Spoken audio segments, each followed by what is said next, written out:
Hi everyone, today we're going out to one of my very good friends' home to interview her for today's episode. Okay, so let's go ahead.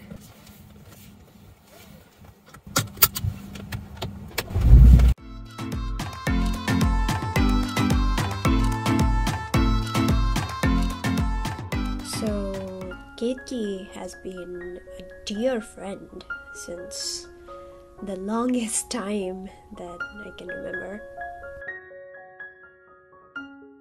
Essentially, talking to her brings back so many memories from college days for me. And we are approaching. Hi, Samu. Hi! So nice to see you. Nice to see you as well. Basically, Ketki completed her BDS. We completed it together back in India, and then she worked for 4 years before moving here and to pursue her MHA course. That's right. So tell us about it. How did you choose to come here, and what made you move here? What was going on in your mind? My God, you're going to throw me down that lane of memories again. So it was definitely not a spur of the moment kind of decision for me. It was something that I eventually landed on by jumping through various hoops, as I can say, back in India. And it all started with the job that I took back after I completed my dentistry. As I graduated, I started this job with a corporate chain of dental clinics, and I started as an associate dentist. Eventually, moving up the ladder, I became the... We actually worked in the same place, Oh right? yeah, that's true. We did share the workplace. Yes, I remember. We worked in different clinics. The locations were different, but it was the same chain. And eventually, from the associate dentist, I moved up the ladder. I was given the responsibility as the head dentist for one clinic, and later on I became the regional operations manager, handling 16 to 21 clinics at different points of time, taking care of the clinical and the non-clinical operations for dental clinics or the units for different locations. I started to realize that I loved working in the operations space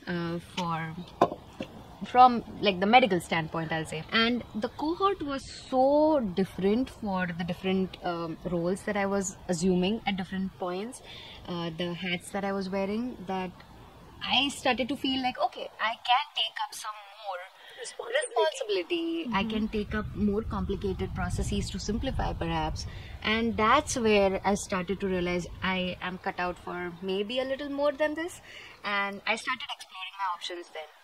Now, till that moment, the American dream, living the American dream, that had not come into perspective for me.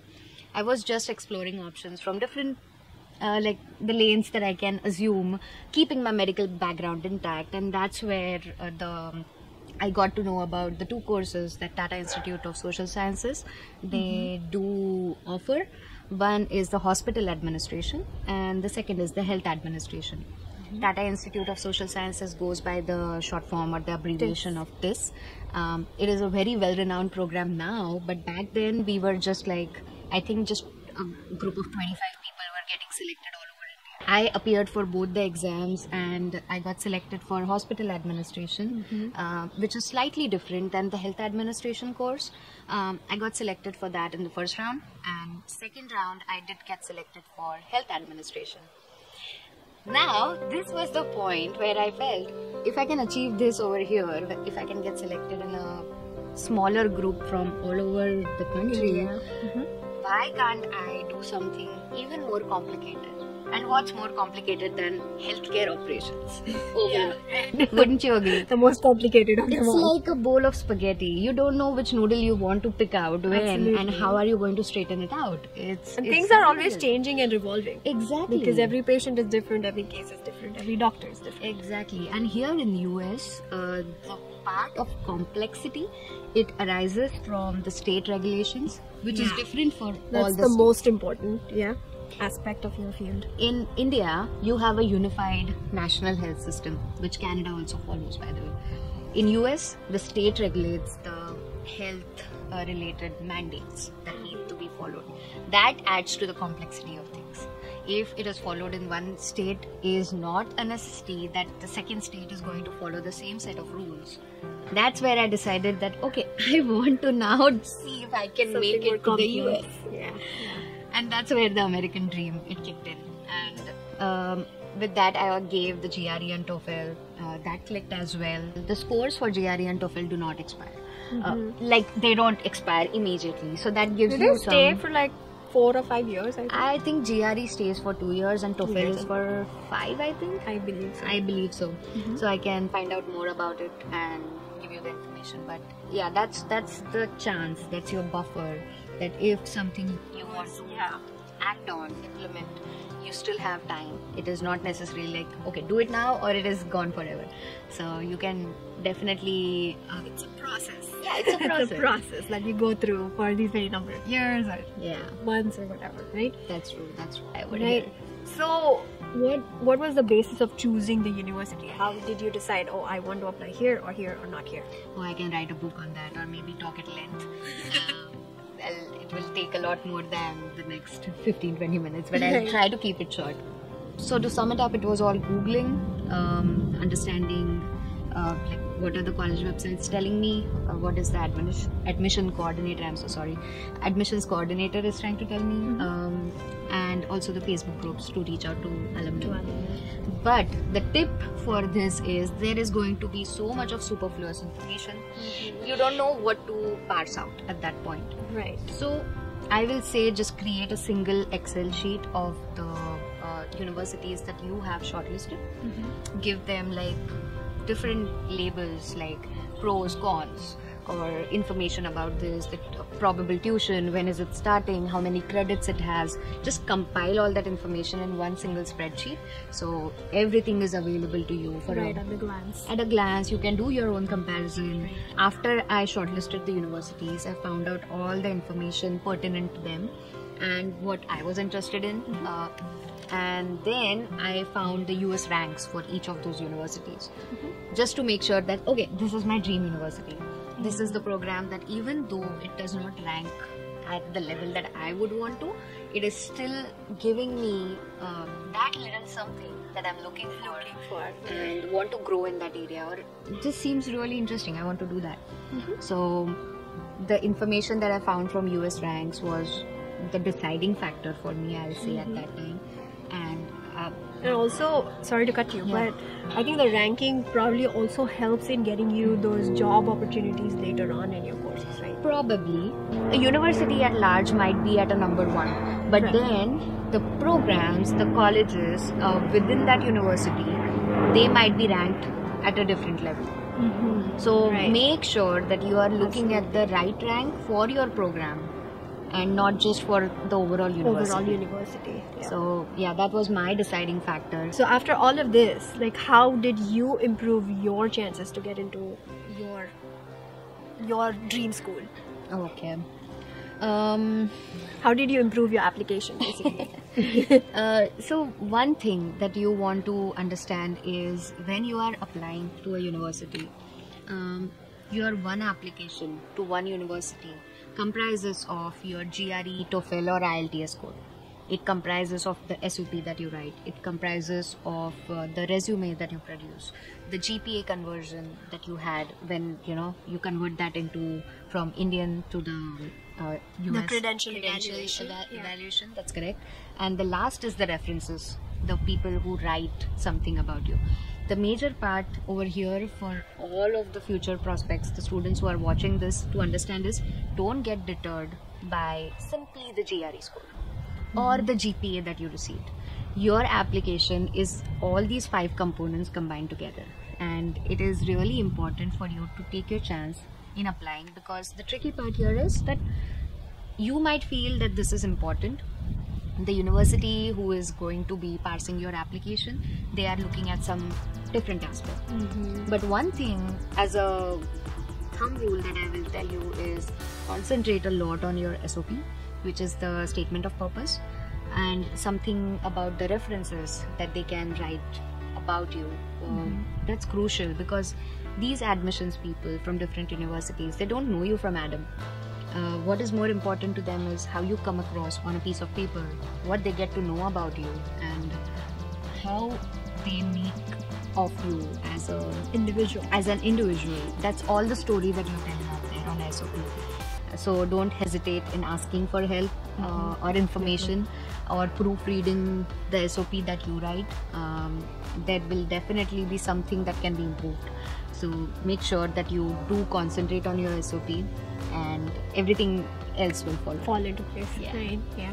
And you just spoke about GRE, and that was one of the major questions that most of our viewers were interested in, because being into dental school, they have not seen the face of a maths book for like 5 years, right? So they are stressed, like, how do I go for an exam which has maths in it? Like, what did you do? There was no one single simple way for me to get around it myself. GRE is required in all the US universities that you apply for, especially for MHA and PH programs. With DDS, I'm pretty sure you did not have to give the GRE. No, but for master's programs, you do have to do GRE. Yeah. So that is one thing that you will have to get your mind around.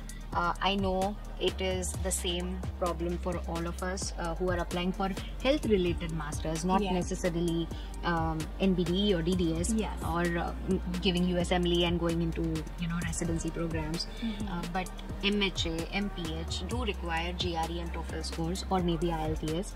So what I did was I did a lot of study from the GRE dumps, which are the questions from the previous years, trying to gauge that, okay, if this kind of question is presenting, there is a good chance that they might just switch the numbers and give me the same thing. And I also concentrated more on my English rather than the math thing, because that was like the compensation that I thought will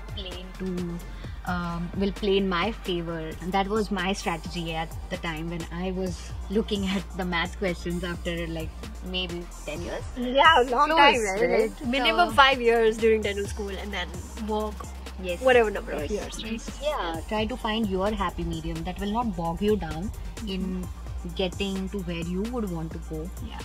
Especially with achieving your master's dream or going to a foreign country and studying. So tell us about your school, a little bit about what kind of courses you did and how hard were they, or how easy were. I'm sure they were super hectic. Like most graduate courses out here. Well, I'll say it wasn't hectic per se, but nobody prepared me for a degree where I will have to take evening classes. Even though I knew that I will have to take evening classes, I was not mentally prepared for that. Coming from Indian schooling system, where you almost definitely have 7 to 10 subjects in a year, which you continuously have to study. When I learned that I will just have to take 3 subjects every semester, I was so happy. Like, this is going to be the best semester of my life.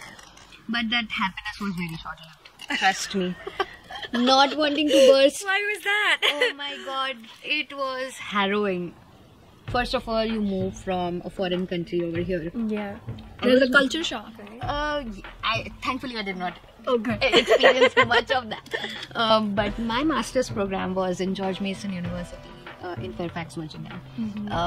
The course comprised of 46 credits, which I completed over a span of 7 semesters. So when I had to take 3 credits for my first semester, it was so difficult to, first of all, you are continuously missing your family, your friends. It's a whole new different place that you are studying in. You have to take evening classes after doing your part-time job in the morning, or maybe just evening classes. Your classes are in the evenings and they go on till night. So managing everything, the expectations that you have of yourself, the courses that are getting offered, how difficult they are. Nobody prepared me for weekly assignments, team projects, getting hold of books that are required for those assignments, and the different ways in which you can get hold of those books. It is staggering, the amount of information that you don't have at hand when you actually need it. Right. And there is no way but to talk to people. I mean, they can tell you, oh, why don't you look at abcbooks.com? I'm like, what is that? For me, it was only the libraries or maybe Amazon. Yeah. But then there are so many different ways and you can get hold of those books. So, and the books are so costly again. I cannot stress. Yeah, I mean, enough. coming in from a different country, I think everything is expensive out here because we are almost always converting the cost as to from our country to US dollars, and it's not just about converting. It's like the copies, the editions, they make a difference. right. So Absolutely. they will pose a question for you to write a paper on. Say go to page number 52 from 7th edition. And getting hold of that edition, can be hard. It can be hard. They run out of copies from the libraries. If you don't know in advance what you need, you're not prepared for those. Right. You are saying that, okay, this is 6th edition. I'm okay with it. Yeah. But they are looking for that page number. Exactly. Yeah. And That's hard. so that was difficult from the perspective of the school life, you know, and working a part-time job. I worked as a barista in Starbucks in 2 semesters. For 2 semesters, I worked as a barista. Considering you love coffee, that must have been a great job. But except the work. I created my own recipes, which I'm very proud of. That's awesome. We need to try those. Definitely. I will definitely share those with you. But that I did for two semesters, after which I got a teaching assistant job, and after which I got the HR related job. So that was pretty easy, pretty nice. And like, but the job, the school life, it is hectic. Don't go by the hours that, okay, part-time is 20 hours. It is going to be hectic. It is going to be more than that, probably. Yeah. Like more number of hours working, right? Yeah. And also there was this difficulty when your universities, they have multiple campuses. So I had to, for 1 semester, which was damn right in the middle of that cold winter, it was in a different city altogether. Oh my goodness. So I had to start with my classes in the evening at around 5, go to that campus, and I used to return almost around at 11:30 or midnight. Wow. Taking the last train or the last bus that can. That's crazy. So that is where the question again is like digging into which campuses, Which exactly, how many campuses your university, and where you should stay. Right? Exactly. That is also. You need to identify a place which is very close to your university. Right? Yeah. Thankfully for me, except for that couple of semesters, everything else was Worked out fine. Yeah, worked out fine. But those 2 semesters were like, oh my god, again. I was not looking forward to it, but yeah, it went well. So Okay. In the end, we're here. yes. Now that we know about your school life and how you prepared, I would like to know what are the, not just me, but I'm sure all of our viewers would like to know, what are the lessons that Oh you wow, learned? you did really ask me. I was just kidding. Because that's important, right? I mean, after going through all of this, everyone learns somewhere or the other. My god. It wasn't as rosy as I thought it would be, or simple as I thought it would be. I could have easily settled for at least something, a path which was maybe not all the way without any complication or obstacles, but at least if it could have toned it down by say 40-50%, that would have been amazing. But as I said initially at the start of the video, that I relied heavily on the US rankings to understand, you know, which course, which program to select. That I felt was a little like a better choice that I could have made. So in my case, I'll say that I had admits, I-20s, and 2 universities to select from, basically. And the second one was Houston Clear Lake, which is also a decent university. The program was a little different than What you chose. So in George Mason, it was all complete health administration. It focused on that. It ranked better on that. But with Houston Clear Lake, they have a MHA/MBA program, which has the accreditation of AACSB, which is Association and Advancement of Collegiate Schools of Business, I believe. And hardly 10% of the colleges back then had that accreditation. Seems like an important point to consider. It was, and I did consider that. that university offered me, I think, a teaching assistantship, if I remember correctly, but some assistantship right from the day I enrolled in the program with them, which would have taken some amount of financial burden off of me. And not just the financial burden, it is also the debt that I accumulated over the period of my master's program that would have gone down considerably if you started right from like the work started right from the beginning. It was no brainer that I should have gone with that program. And Houston is a decent city. Yeah, it's first of all it's amazing weather. Oh yes. Yeah, it has amazing weather. It has amazing weather throughout the year, but it was. You also have some friends out there. Oh yeah. Right. Now, but I don't know back then. Back then they were, yeah.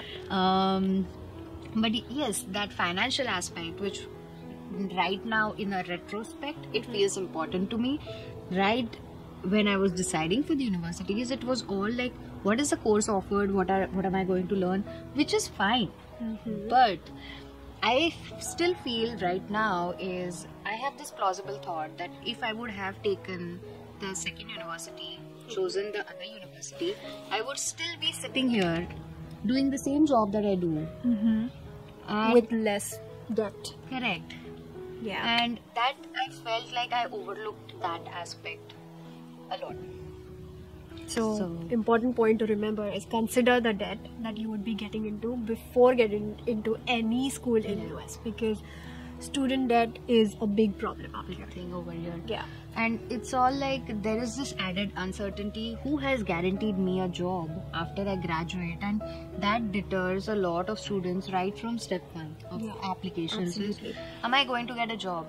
And that's a valid thought to have. In that case, you can do something is you can then work with an option which is going to collect little less amount of student debt for you once you graduate, so that at least that stress, you know, how am I going to repay this much amount? That amount is definitely going to be lesser than what could have been.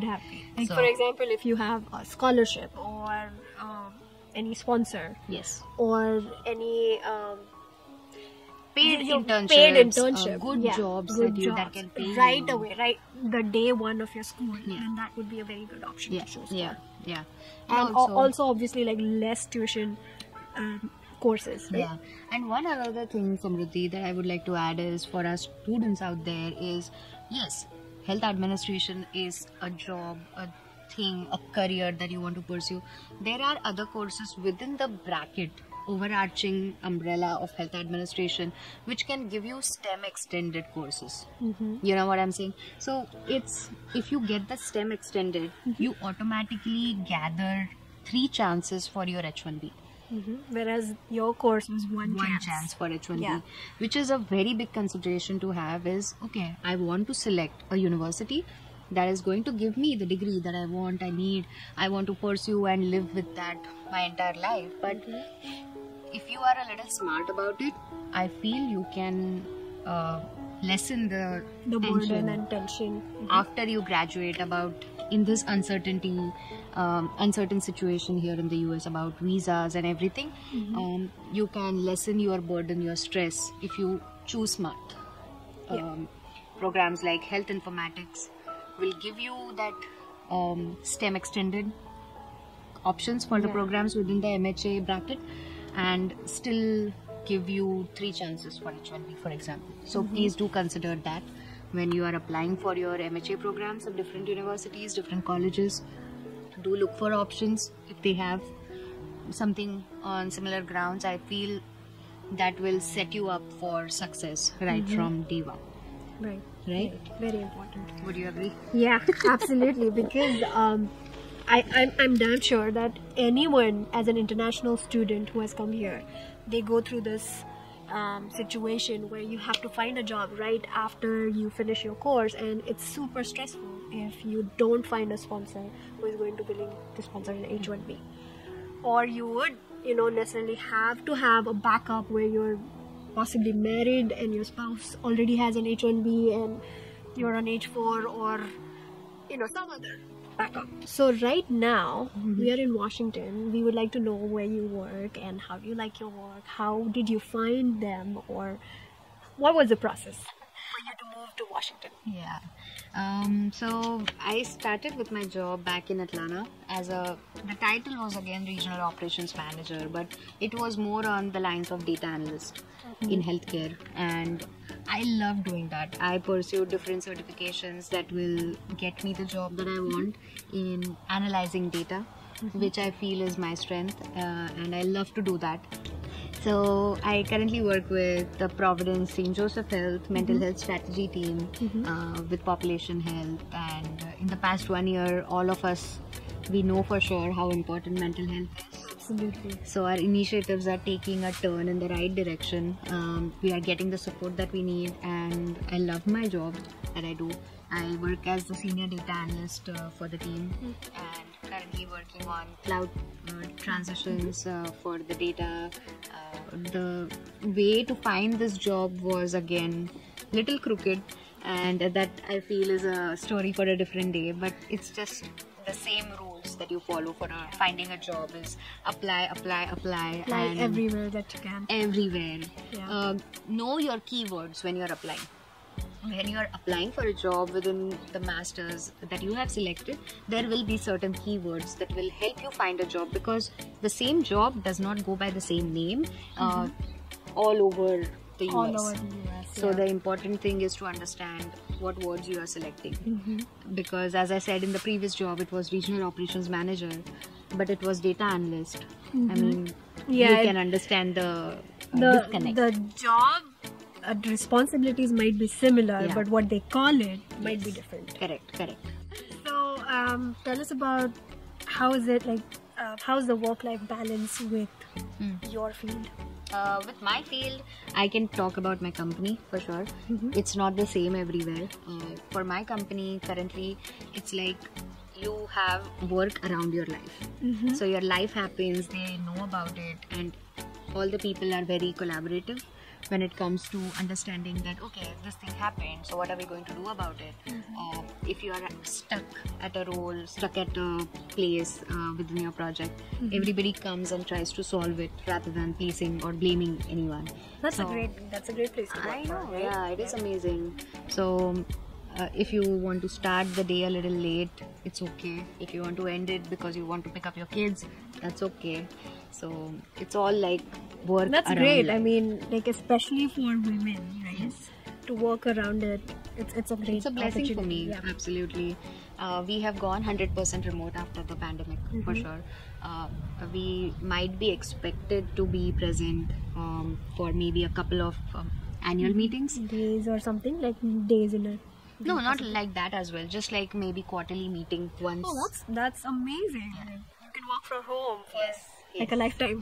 I am. I'm perfect. I'm looking forward to it. Trust me, balancing life, balancing, running a house, making sure. It's hard. I mean, nobody teaches us those things. It's what you learn with experience, Yes, right? that's true. Yeah. So I think after listening to the work-life balance answer, I think a lot of people would prefer to go for this option. What do you think about it? Like, would you suggest people to go for it, or would you suggest otherwise, or what are your thoughts? That was one of the things that I was looking for when I switched jobs. Is I wanted a company that will allow me the flexibility to work from home, which I eventually got from this company. So I'm really blessed. Blessed with this company and the role that I am in. And I would definitely want to continue working from home, and if it is feasible for other people to continue doing that, they should do that. One of the initiatives that our company now has started, knowing that we have scratched the options of coming to office regularly, we are planning to go carbon neutral or negative, or something of that sort by a given year. The details have not been pulled out yet, but I think they have been devised. But it's basically reducing the carbon footprint. Is less people on the road, more people working from home, having a flexible lifestyle background around it. So, and yes, you need to have that trust when it comes to trusting your employees, that even if they are here, Hawaii, like how many people we know they actually work from home from an exotic place. So Yeah, that's awesome. that's like that life that you would want Yeah, continuously, not just for a little while. Yeah. Is the option to be available with you is I can work from home and from anywhere if that's a possibility. So yeah, I definitely would want that for everyone. Absolutely. So after all of this, did we miss anything? Is there anything else that you would like to add for our viewers? I'm just grateful. Thank you for having me on your Thank you for having me in your backyard shooting this, because this is an amazing location. I love our house, guys.